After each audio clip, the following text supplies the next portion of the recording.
ఈ వీడియోలో నేను మీకు ఒక సింపుల్ పైథాన్ ప్రోగ్రామ్ని కేవలం 1 నిమిషంలో ఎక్స్ప్లెయిన్ చేస్తాను. 1 నిమిషం టైం తీసుకొని మీరైతే ప్రోగ్రామ్ టైప్ చేయండి. సెకండ్ మినిట్లో అవుట్పుట్ చూడండి, థర్డ్ మినిట్లో అవుట్పుట్ ఏమొచ్చిందో నాకు మర్చిపోకుండా కామెంట్ చేయండి.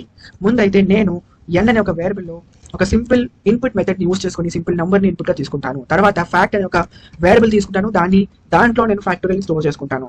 తర్వాత ఒక సింపుల్ ఫర్ లూప్ తీసుకుంటున్నాను. ఆ ఫర్ లూప్ని n నుంచి 1 వరకు అంటే n, 0 వరకు జనరేట్ చేస్తాను. దాని యొక్క డిఫరెన్స్ -1 కాబట్టి లాస్ట్లో -1 స్టెప్ కింద ఇస్తాను. తర్వాత అక్కడ వచ్చేటువంటి ఫ్యాక్టోరియల్ ఏదైతే ఉంటుందో దాంతో మనం ఇక్కడ జనరేట్ చేస్తున్న నంబర్స్ని మల్టిప్లై చేస్తూ వస్తాను.